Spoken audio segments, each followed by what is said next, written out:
can you tell us about your personal experience with endometriosis? My personal experience with endometriosis begins like it does for many people with the disease. It begins with the first period, and the first period having cramping and having discomfort and living in sort of a sea of what is this and what's happening to me.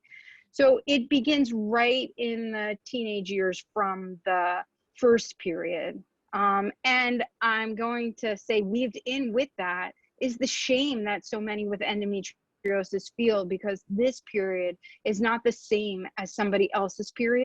I also at the same time was a Division I swimmer when I got to the University of Vermont. And I was told and I had horrible back pain. And of course, a chiropractor at the expense of my parents. So let's talk about that's where the expensive care begins. I saw a chiropractor 3 times a week as a 18-year-old, right? That's a lot of care. And I was told that if I took practice off for my period and you added that up, that's missing 2 weeks to 28 days of practice a year. And did I want to miss practice like that? Or could I learn to push through it? And so one of the things that you can see, here's a trend of minimize your experience. We don't treat people like this anymore, but minimize your experience. Don't speak up, internalize your pain.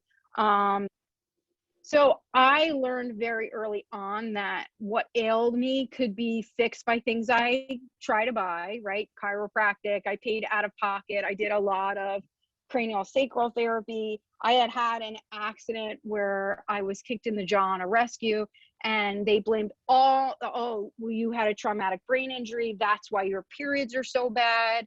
And this is how I went through my 20s. And then I stopped being able to tolerate a lot of foods.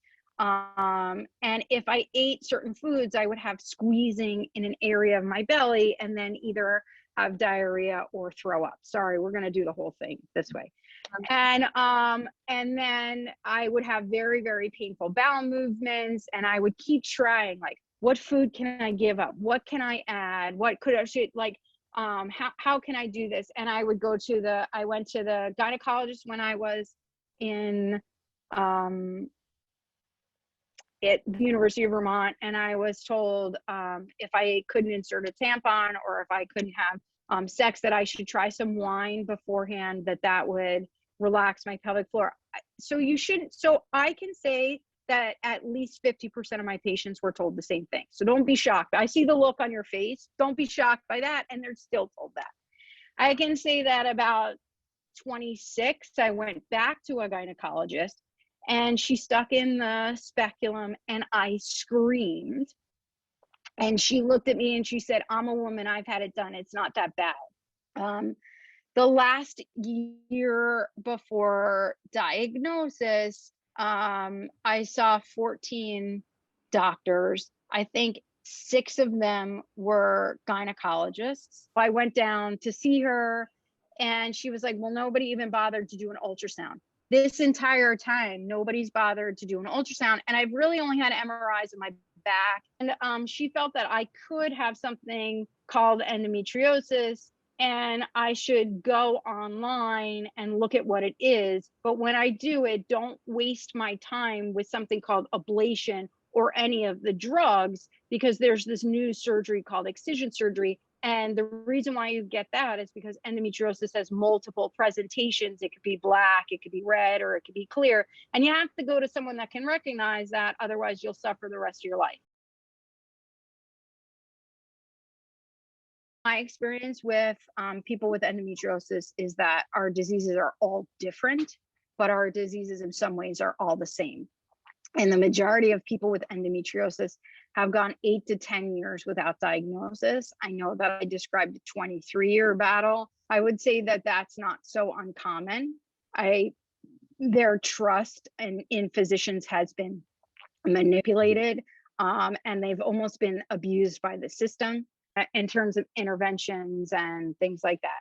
For the most part, the person with endometriosis is going to have a spastic pelvic floor with hypertonicity, a hypertonic pelvic floor.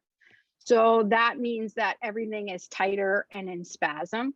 The reason why this happens is because you have, the simplicity of it is that you have endometriosis and your body and your brain know that something is wrong. And so in order to protect you from what's wrong, it spasms you.